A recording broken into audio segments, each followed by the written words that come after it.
Ya, shalom smart people, ketemu lagi dengan saya. Kita akan lanjutkan di sesi yang kedua terkait dengan sosialisasi agama. Sosialisasi agama akan membahas dari lanjutan di sesi yang pertama. Kita akan melihat bagaimana agama, struktur sosial dan kelembagaan ada dan bagaimana kita akan membahasakannya dalam implementasi pelayanan kita. Sebelum kita mulai, mari kita berdoa. Terima kasih Tuhan buat hikmat-Mu, penyertaan Tuhan yang tak henti-hentinya ada di dalam kehidupan kami. Terima kasih buat penyertaan Tuhan, terima kasih buat kesehatan, kekuatan yang masih Tuhan limpahkan dalam kehidupan kami.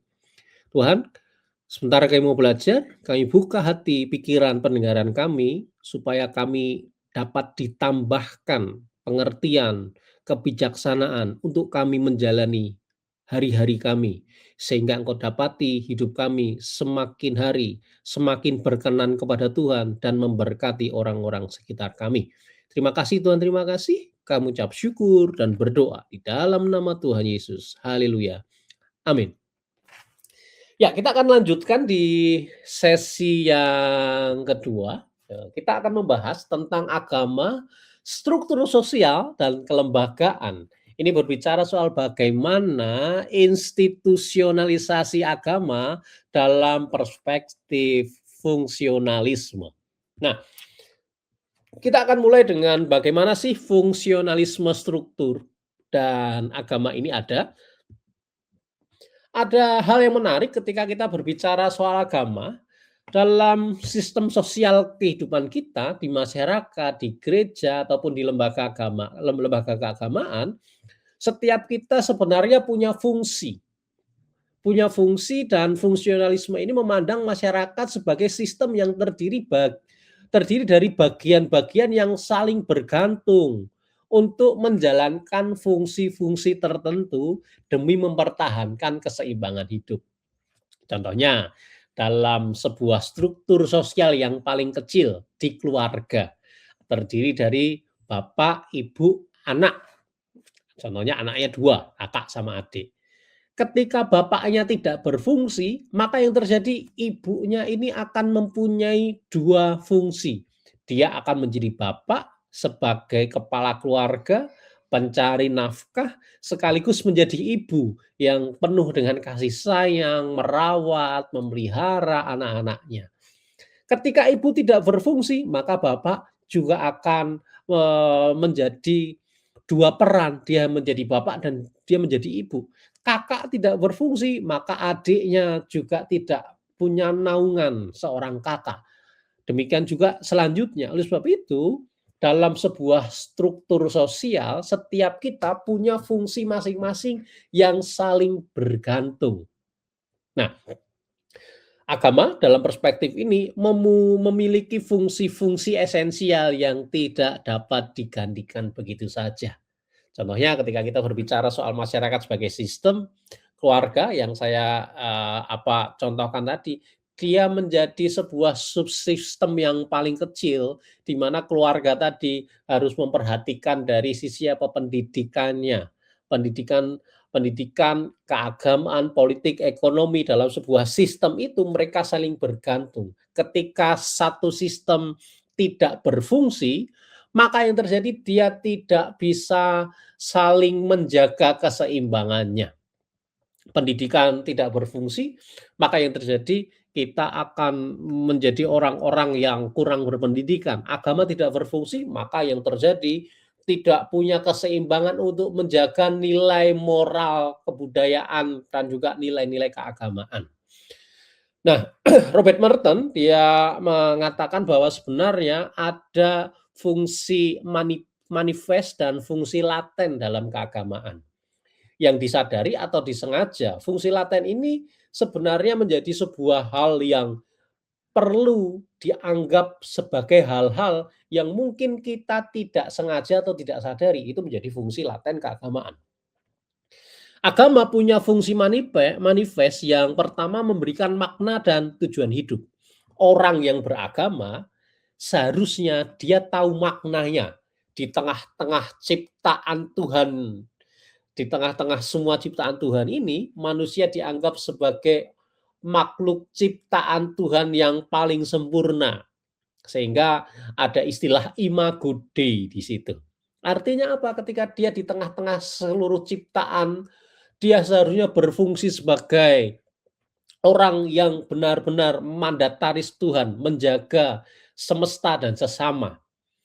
Semesta kenapa? Karena ketika manusia tidak menjaga semesta, hutan sembarang ditebang, lalu buang sampah sembarangan, air, tanah dikeruk seenaknya sendiri, maka yang terjadi banjir, longsor di mana-mana, terjadi ketidakseimbangan. Sehingga yang terjadi karena mereka tidak punya tujuan hidup dan makna hidup yang kuat. Agama dia mempunyai fungsi manifest yang artinya dia yang disengaja, disadari bahwa manusia punya tujuan hidup, makna yang paling mulia. Agama juga punya fungsi untuk mengajarkan norma moral dan etika. Moral dan etika menjadi sebuah keseimbangan, penyeimbang supaya tidak ada kejahatan, kejahatan bisa kejahatan bisa ditangkal, ditangani dengan baik ketika norma moral dan etika keagamaan berfungsi dengan baik. Agama juga mempunyai peran untuk menjadi penghibur dalam duka cita. Ada duka cita yang mendalam, maka yang terjadi agama menjadi salah satu bentuk mempunyai peran menghibur dalam duka cita. Ingat ketika pandemi kemarin banyak sekali orang yang berduka dalam banyak hal, maka yang terjadi apa? Agama mempunyai peran untuk menguatkan mereka, memberikan pengharapan kembali, menghibur mereka dalam keadaan duka cita. Mereka yang susah dihiburkan, diberikan pengharapan yang baru, ada kasih Tuhan yang membalut dan lain sebagainya. Juga di dalamnya agama untuk mendorong solidaritas dalam sebuah komunitas tersebut. Juga agama punya peran menyediakan jawaban-jawaban atas pertanyaan-pertanyaan eksistensial. Jawaban-jawaban tadi bisa disampaikan ketika agama mempunyai jawaban-jawaban, contohnya eksistensial, bagaimana sih ketika nanti kita sudah meninggal kita mau kemana? Itu kan pertanyaan-pertanyaan yang memerlukan jawaban-jawaban yang menjadikan agama sebagai landasan di mana punya peran untuk menjawab hal-hal yang eksistensial tersebut. Namun di sisi lain sebenarnya, ada fungsi laten dari agama yang itu tidak disadari atau tidak sengaja agama punya fungsi untuk membangun jaringan sosial dan modal sosial. Kita punya jaringan, kita punya modal di mana agama menjadi sebuah jembatan untuk menjadi jaring-jaring sosial tadi. Menjadi modal sosial? Pasti, karena dengan agama yang ada, agama bisa menjadi sebuah modal yang bisa dimanfaatkan oleh seseorang ketika dia ada di lingkungan-lingkungan asing. Contohnya nih, di dalam kekristenan kita ini dianggap sebagai saudara, keluarga, keluarga kerajaan Allah gitu kan. Itu sebagai modal sosial. Kita sesama orang Kristen, ketika kita ada di tengah-tengah lingkungan gereja yang lain, maka yang terjadi ada modal sosial yang melekat di dalam kehidupan kita. Agama juga berfungsi untuk menetapkan batas-batas kelompok. Ada in group dan out group. Ada batasan-batasan kelompok apa? Oh, aku ada di sini. Bagaimana kita ada di tengah-tengah kelompok agama kita, kelompok orang lain dan lain sebagainya. Kemudian agama juga berfungsi untuk mempertahankan identitas etnis dan budaya. Agama juga melegitimasi hierarki sosial yang ada. Sadar tidak sadar, ada hierarki sosial yang ada di sekitar kita. Nah, agama itu menjadi sebuah tanda apakah agama tadi mau melanggengkan hierarki tadi, karena hierarki tadi berfungsi untuk kemaslahatan umat, ataukah agama mau mendelegitimasi, artinya agama tadi tidak mengizinkan hierarki itu ada. Itu agama punya fungsi demikian, sadar tidak sadar itu terjadi. Lalu yang lain, fungsi yang lain, agama menjadi sebuah, peran bahwa dia punya fungsi untuk mendistribusikan sumber daya sosial dan ekonomi. Agama tidak hanya memenuhi kebutuhan spiritual, tetapi juga menjalankan fungsi-fungsi sosial penting dalam menjaga keteraturan, integrasi, dan kelangsungan hidup di masyarakat. Oleh sebab itu ketika kita berbicara soal agama, agama tidak melulu hadir dalam agama tidak melulu hadir dalam kehidupan-kehidupan di lingkungan gereja, bukan hanya lingkungan, jemaat kita, tetapi agama itu seharusnya juga hadir dalam dimensi sosial kemasyarakatan yang ada. Nah, selanjutnya saya akan, memaparkan dari pandangan 2 tokoh bagaimana tipologi lembaga keagamaan. Yang pertama dari Troelstad, Ernest Troelstad, dia berbicara soal bagaimana, dalam bukunya tentang The Social Teaching of the Christian Churches, dia mengembangkan sebuah tipologi yang kemudian diperluas oleh Weber dan sosiolog lainnya adalah 4 tipe ideal lembaga keagamaan. Dalam bukunya, Trolson dia berbicara soal gereja adalah lembaga keagamaan yang mencakup seluruh masyarakat dan mengklaim otoritas universal. Sekte adalah kelompok sukarela yang menuntut komitmen eksklusif dari anggotanya. Artinya ketika kita berbicara soal lembaga keagamaan, banyak sekali lembaga-lembaga keagamaan yang ada di, sekitar kita. Contohnya, ketika lembaga-lembaga keagamaan itu dimunculkan oleh Thorsted, kemudian dikembangkan oleh Weber bahwa ada tipe-tipe yang dikelompokkan. Yang pertama berbicara soal gereja. Gereja punya karakteristik utama inklusif.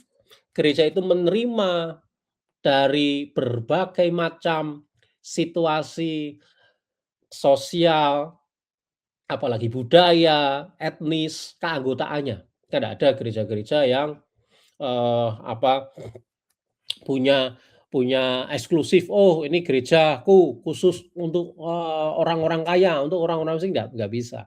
Karakteristiknya dia inklusif, hierarkis. Kenapa hierarkis?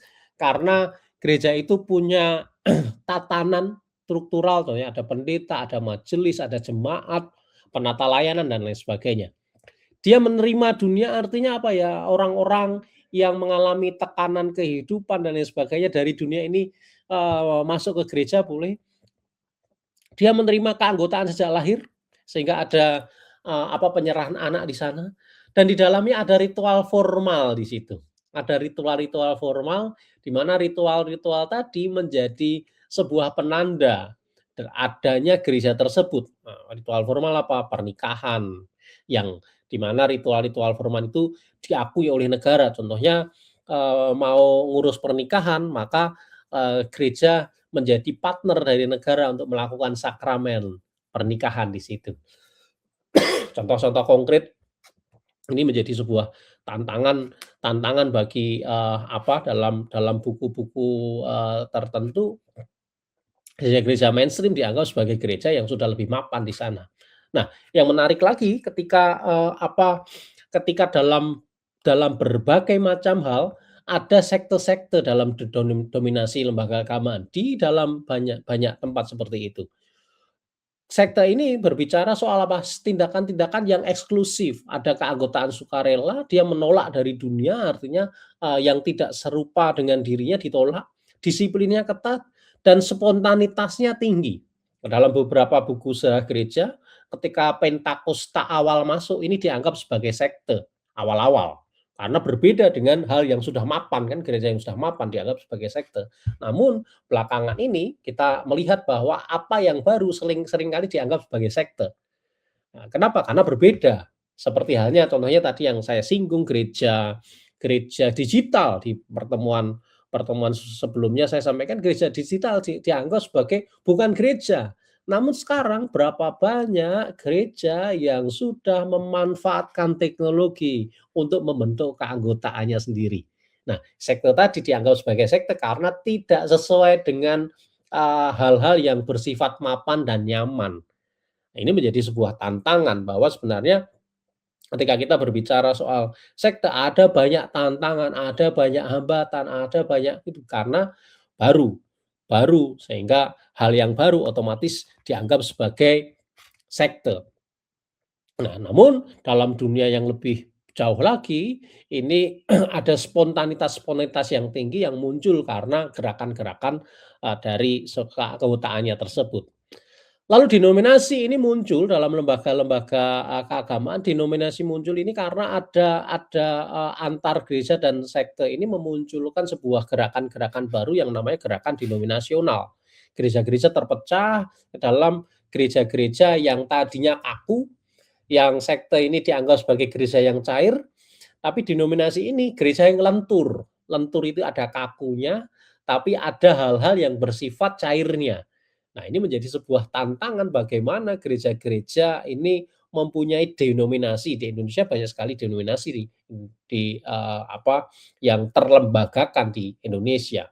Nah, ini menjadi sebuah hal yang muncul baru-baru belakangan ini memunculkan banyak sekali denominasi yang muncul karena ini, toleran dengan perkembangan gereja yang lain dan lain sebagainya. Nah, dalam dunia sosiologi agama yang menarik adalah ada, tipe khusus di mana tipe tipe khusus ini berbicara soal pengkultusan. Pengkultusan itu berbicara soal apa? Siapa sih? Nah, dia dia, memberikan sebuah penokohan. Dia terkesan longgar, sinkretis mungkin, dan ini muncul karena ada kepemimpinan-kepemimpinan karismatik yang akhirnya memunculkan pengkultusan individu. Kalau si A ini tidak khotbah, maka nggak mantap. Nah, kalau si ini ndak memimpin, maka kurang bisa jalan dan lain sebagainya. Sebenarnya ini berbicara soal, pengkultusan ini ada menjadi sebuah hal yang menarik. Di dalam setiap, lembaga-lembaga keagamaan akan muncul pengkultusan-pengkultusan dan ini masuk ke dalam gerakan-gerakan spiritualitas baru, gerakan si A, gerakan si B, tokoh ini, tokoh itu, dan lain sebagainya. Ini menjadi sebuah realitas sosial yang ada di sekitar kita, bahwa ketika lembaga keagamaan ini akan muncul banyak sekali hal-hal yang bersifat ideal, ada yang bersifat lentur, bersifat kaku, bersifat sangat cair, namun juga ada yang bersifat adaptif, menjadi satu realitas yang ada di sekitar kita. Nah, bagian yang lain ketika kita berbicara soal, lembaga keagamaan ini kemudian ada di sekitar kita yang akhirnya mau tidak mau agama akan membentuk sebuah stratifikasi sosial. Apa itu, stratifikasi sosial ketika kita berbicara soal agama dan stratifikasi sosial, bahwa sebenarnya ada hal-hal tertentu, contohnya ketika kita berbicara soal agama dan kelas sosial. Weber mencoba menganalisis hubungan antara afiliasi kelas dengan orientasi keagamaan. Kelas atas cenderung ke agama yang melegitimasi status quo. Dalam bahasa yang lain teodise, keberuntungan. Artinya apa? Ya kalau yang kelas atas aku punya, punya agama atau punya, gereja yang gini-gini sajalah, jangan nyentuh-nyentuh aku. Karena kelas atas dia. Karena dia golongan yang beruntung, yang mapan, punya modal, dan akhirnya dia berkata, "Ya aku gini-gini saja, kalau pendetanya, nyinggung aku, ya aku akan pergi dari situ." Gitu. Kenapa? Karena dia suka status quo, suka nyaman di situ. Orang-orang kelas atas, dia otomatis melegitimasi status quo. Nah, sementara kelas bawah, dia lebih cenderung untuk tertarik pada agama-agama yang menjanjikan kompensasi eskatologis. artinya teodisi penderitaan. Artinya kelas bawah, orang yang, termarginalkan, nggak beruntung secara ekonomi, dia yang tertindas, hidup di daerah 3T contohnya, dia, penghasilannya pas-pasan, hari ini makan, besok nggak tahu makan atau tidak gitu kan, dikejar-kejar debt collector mungkin, itu kelas-kelas bawah yang artinya apa, dalam pandangan Weber, agama yang dianut oleh kelas bawah itu suka dengan ajaran-ajaran agama yang menjanjikan kompensasi eskatologis. Artinya apa? Nggak papalah kamu punya pengharapan saja yang kuat di dalam Tuhan. Nggak papalah kamu miskin di surga, tapi nanti kamu kaya di surga. Miskin di dunia tapi kaya di surga. Atau yang lain diajarkan untuk, ya sudah bersyukurlah kesusahan sehari cukup untuk sehari, besok nggak bisa makan nggak apa-apa, pasti Tuhan tolong, dan lain sebagainya. Nah, kelas-kelas bawah dalam pandangan Weber, suka dengan agama yang menjanjikan eskatologis, hal-hal yang akan datang.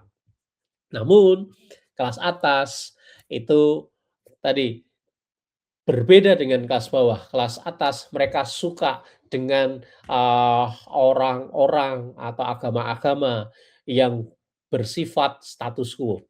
Atau yang lain lagi kalau boleh dicontohkan, agama dan kelas sosial ini bukan hanya kelas sosial secara ekonomi, kelas bawah dan kelas atas gitu kan.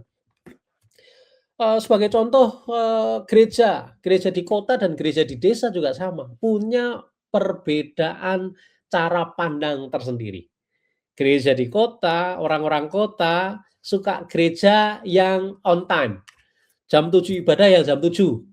Selesai jam 9 ya jam 9 selesai, gitu kan. Sehingga yang terjadi gereja-gereja di kota, orang-orang yang tinggal di kota, maka suka dengan gereja-gereja yang on time. Kalau bisa itu, disertai dengan apa, rundown yang jelas, acaranya jelas, karena mereka otomatis orang-orang yang sudah berpendidikan, orang-orang yang punya jam-jam sibuk, jam yang ketat, jadwal yang ketat, dan lain sebagainya. Sementara gereja-gereja di pedesaan, ada beberapa gereja yang mungkin ketika di desa, mereka saling menunggu.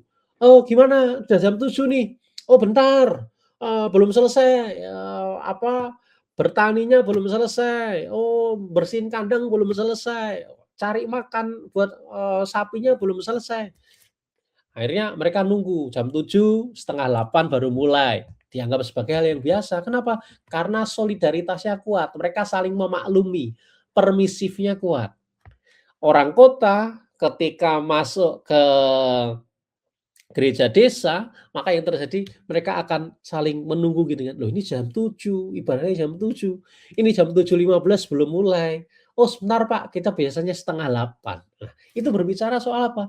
Soal kelas sosial, bahwa setiap setiap,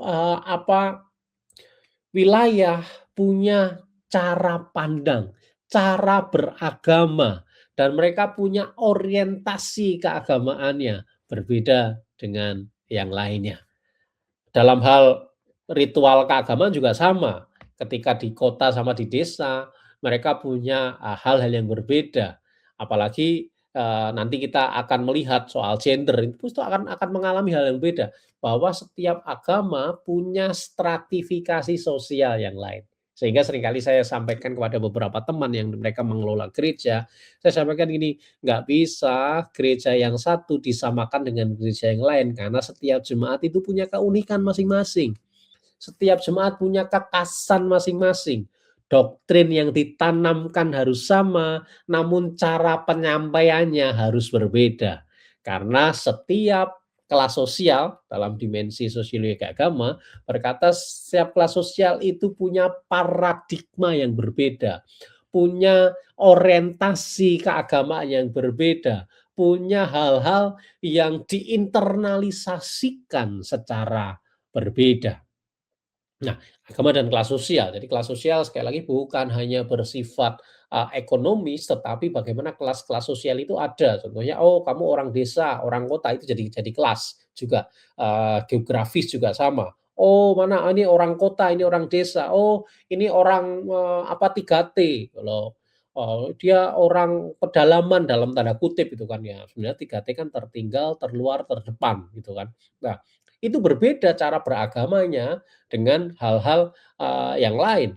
Oleh sebab itu, agama, orientasi keagamaan sebuah masyarakat itu cenderung, hidup di tengah-tengah situasi sosial yang ada. Yang kedua berkaitan dengan agama dan gender. Seorang sosiolog feminis namanya Linda Woodhead, dia menunjukkan bahwa institusi keagamaan seringkali mereproduksi ketidaksetaraan gender melalui doktrin, ritual, dan struktur kepemimpinan. Nah, ini menjadi sebuah bahasan yang menarik ketika teman-teman yang memperhatikan studi gender mengatakan bahwa sebenarnya doktrin-doktrin keagamaan itu mungkin melegitimasi bentuk-bentuk penindasan gender. Bentuk-bentuk penindasan gender contohnya, oh nggak boleh pemimpin itu perempuan, harus laki-laki. Oh nggak boleh yang melayani itu perempuan, harus laki-laki. Oh nggak boleh yang duduk di organisasi tertentu itu, perempuan, harus laki-laki. Atau yang lain, oh nggak boleh laki-laki, itu cocoknya perempuan. Contohnya, dalam sebuah acara mahasiswa, eee, suatu saat di organisasi mahasiswa itu menempatkan seorang laki-laki untuk urusan konsumsi. Jadi ada nama laki-laki mahasiswa yang ditugaskan untuk konsumsi. Maka yang terjadi, teman-temannya bilang, "Wah, ini kok konsumsi, biasanya konsumsi kan, perempuan, ini kok laki-laki kenapa?" Gitu. "Itu kan perempuan." Lalu, mereka masih, berdiskusi, saya mendengarkan. Lah ketika diskusinya alot, saya sampaikan soal ini, kenapa sih tempat untuk konsumsi, seksi konsumsi itu harus perempuan, siapa yang mengharuskan? Lah kan biasanya seperti itu, Pak, gitu. Itu berbicara apa? Melegitimasi atau mereproduksi hal yang biasanya bilang, "Loh, kenapa nggak boleh laki-laki dia jadi si konsumsi?" Nah, hal yang sederhana itu seringkali, menjadi sebuah tantangan. Ketika laki-laki ada di situ, kenapa kok nggak boleh? Kenapa kok harus perempuan? Ya biasanya, kita hidup dalam biasanya, bukan kebenarannya gitu kan. Siapa yang bisa bertanggung jawab, siapa yang bisa di situ, itu seharusnya menjadi sebuah tantangan bagaimana agama itu juga memperhatikan dan memperjuangkan kesetaraan gender tadi. Laki-laki dan perempuan itu sama-sama ciptaan Tuhan. Oleh sebab itu ketika mereka punya kompetensi, kenapa tidak diberikan sebuah kepercayaan di situ? Namun, juga agama juga bisa menjadi sumber pemberdayaan bagi perempuan melalui komunitas dan spiritualitas. Artinya tergantung siapa yang menjadi pemimpin keagamaan di situ.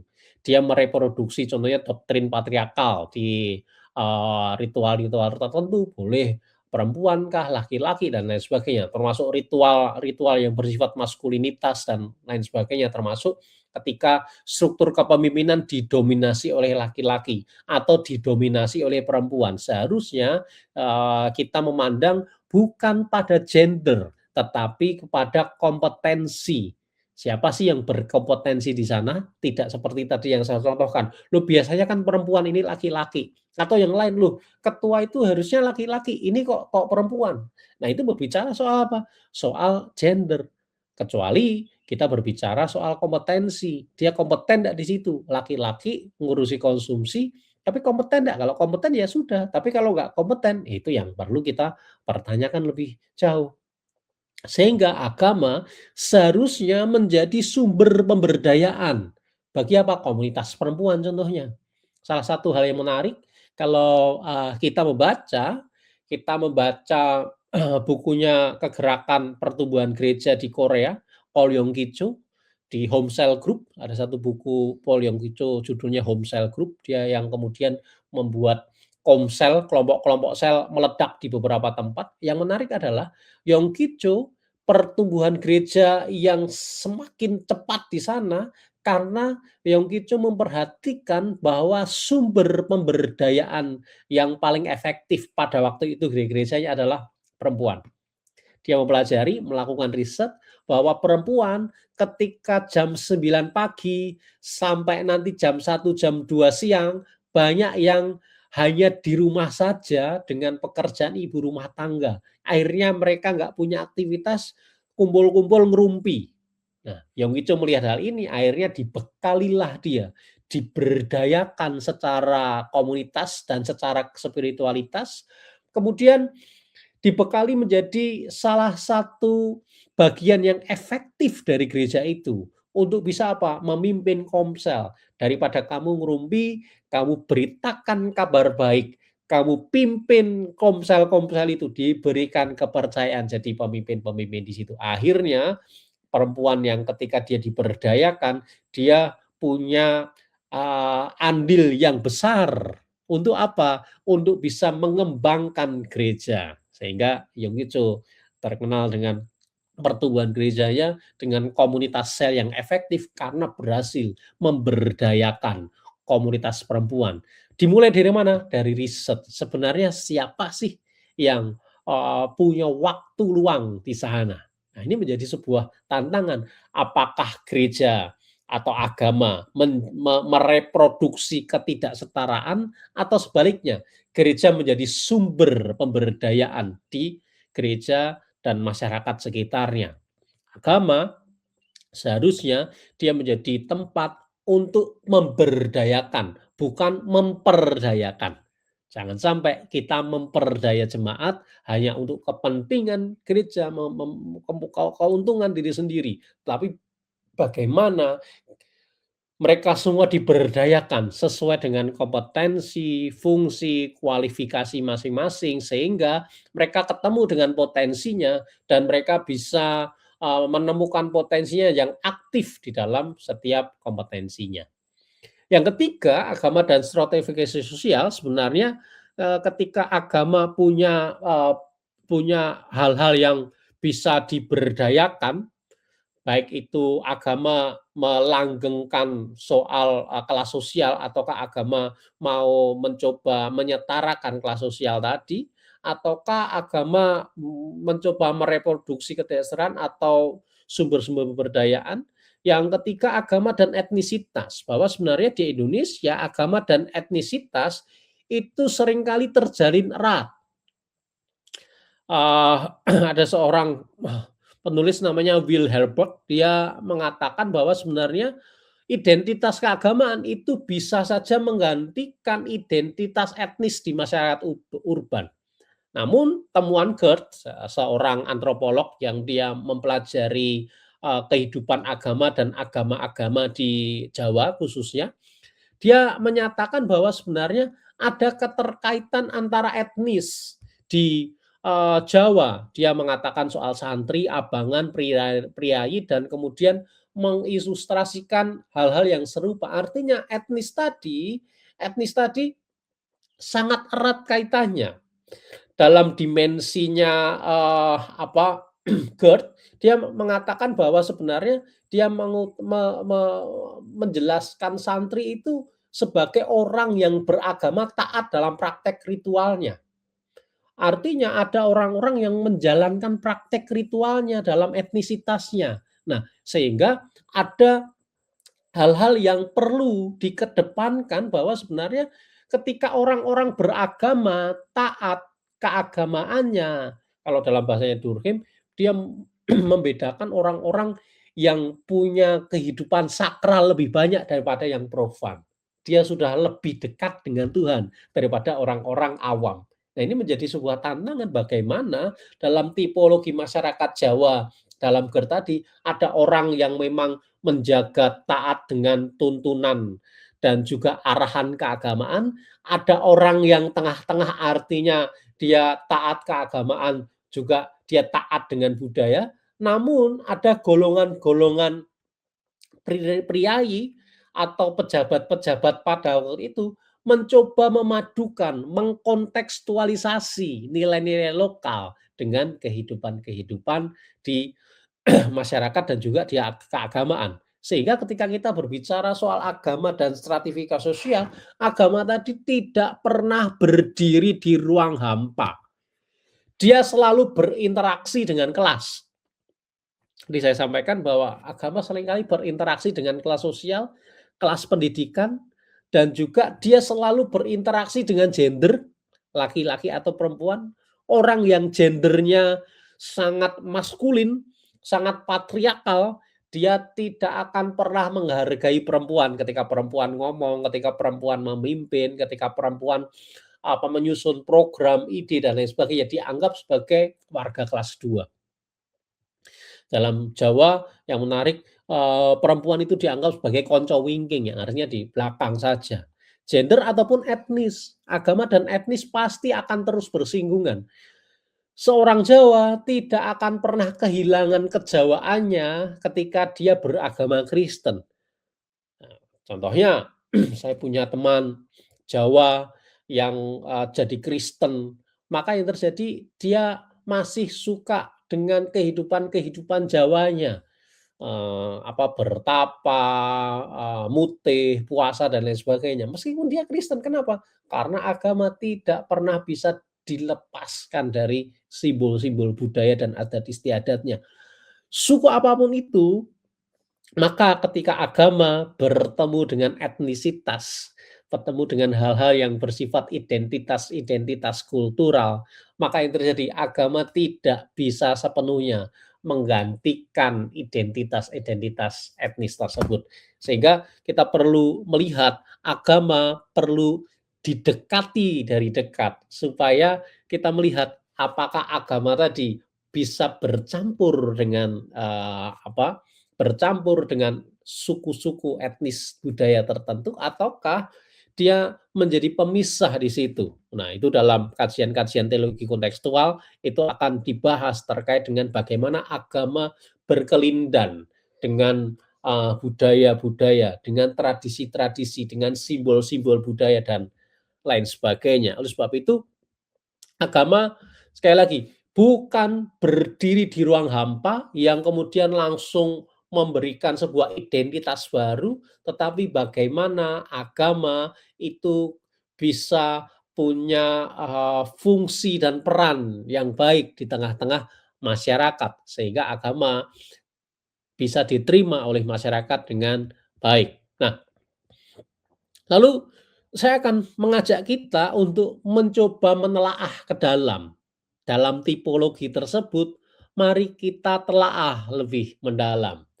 Bersifat apa? Pertama, keanggotaan. Mari kita analisis, ada pertanyaan-pertanyaan diagnostik yang bisa kita jawab sendiri-sendiri, tergantung dari konteks pelayanan kita masing-masing. Pertama, bersifat keanggotaan. Cek dalam diri kita, terutama dalam pelayanan kita, apakah basis kelahiran, apakah berbasis keanggotaan di dalam gereja kita, jemaat kita, apakah berbasis kelahiran, turunan, ataukah keputusan personal? Lalu seberapa mudah keluar? Artinya ketika orang mau ibadah di tempat kita, menjadi anggota jemaat kita, atau anggota jemaat kita yang sekarang ada, itu basisnya apa? Kelahirankah, turunankah? Pendeta, pendeta itu pendeta keturunankah atau bagaimana? Atau keputusan-keputusan tadi bersifat personalkah atau bersifat demokratis, bersifat diskusi, dialektis dan lain sebagainya? Lalu seberapa mudah anggota tadi keluar, keanggotaan tadi keluar? Ini menjadi sebuah tantangan buat kita. Bagaimana keanggotaan keagamaan kita? Yang kedua, mari kita analisis sikap kita terhadap dunia. Ketika dunia, dengan berbagai macam, dalam bahasa sekarang dar-der-dornya, dunia ini, apakah komunitas kita menolak, menerima, atau bertransformasi bersama dunia sekuler? Artinya menolak, enggak, kita itu orang yang dikuduskan, sudah menjadi kelompok-kelompok yang sudah dikuduskan dari Tuhan. Maka kita menolak hal-hal yang tidak dari Tuhan. Atau menerima, yalah kita masih hidup di dunia, masih kita menerima. Atau bertransformasi artinya, ya sih ada hal-hal yang baik, ada hal-hal yang buruk, mari kita ambil yang baik, tapi menolak yang buruk. Atau yang baik-baik tadi, mari kita transformasikan berdasarkan nilai-nilai kebenaran Injil. Di mana sikap kita dalam konteks pelayanan kita. Nah, yang selanjutnya otoritas. Di mana otoritas atau dari mana otoritas dalam pelayanan kita berasal? Dari tradisi kah? Hanya tradisi tempat tinggal kita, tradisi ke gereja kita, atau dari kitab suci, atau dari karisma pemimpin. Tergantung si pemimpinku.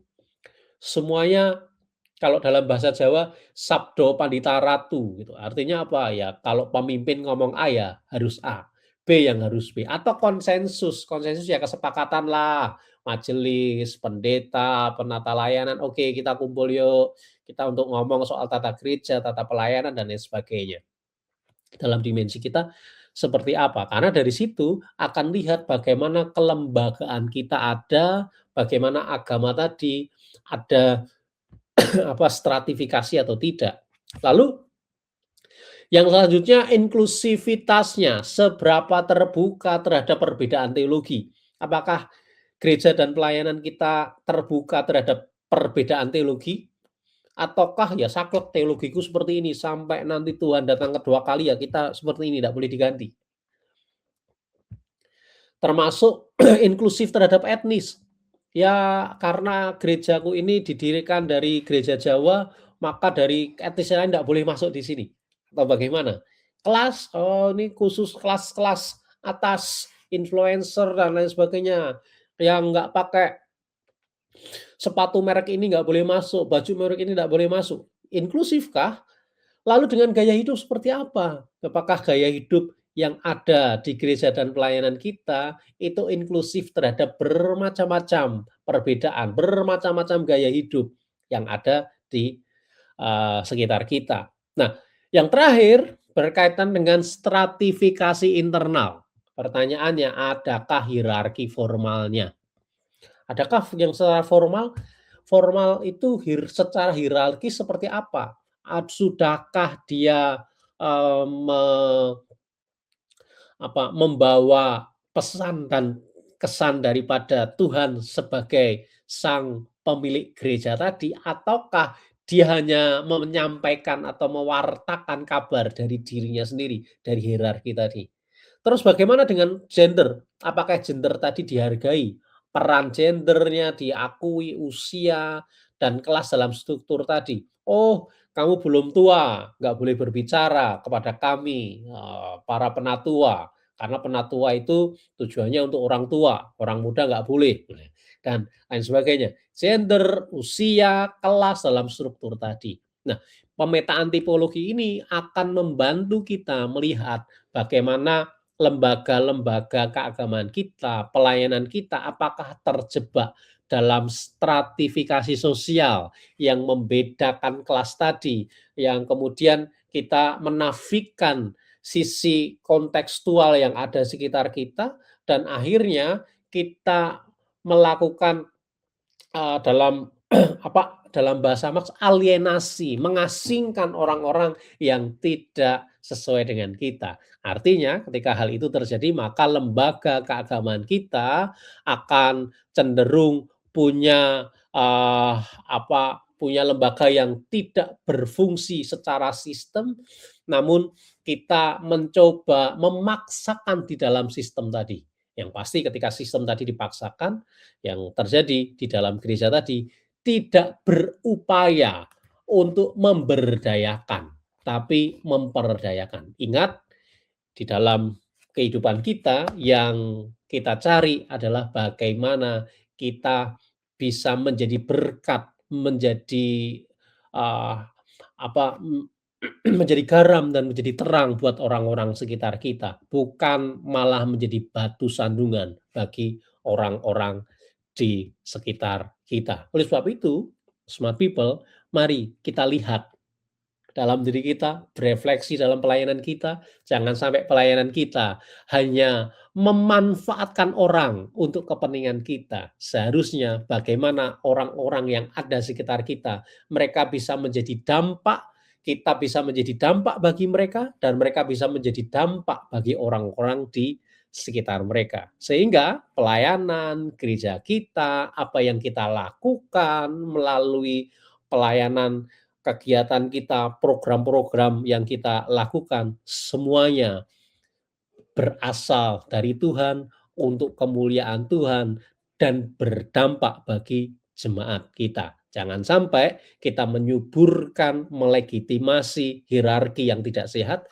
namun bagaimana kita bisa memberdayakan sekali lagi orang-orang yang ada di sekitar kita. Karena kita dipanggil untuk melayani, bukan untuk menjadi batu sandungan bagi mereka. Nah, itu yang bisa saya sampaikan pada sesi yang kedua ini, sehingga kita akan menjadi, lembaga-lembaga keagamaan yang baik dan kita menjadi orang-orang yang sungguh-sungguh diberkati Tuhan dan menjadi berkat bagi orang-orang sesama kita. Mari kita berdoa. Kami bersyukur buat sesi yang kedua ini, biarlah apa yang kami pelajari dapat berguna bagi pelayanan kami. Kami berdoa, Tuhan yang akan bekerja lebih lanjut pada kami pribadi lepas pribadi, sehingga nama-Mu saja yang dipermuliakan, supaya pekerjaan Tuhan, pelayanan Tuhan yang Tuhan percayakan kepada kami, tidak kami sia-siakan, tetapi berguna untuk kemuliaan nama Tuhan. Terima kasih Tuhan, kami ucap syukur dan berdoa di dalam nama Tuhan Yesus. Haleluya. Amin. Tuhan memberkati.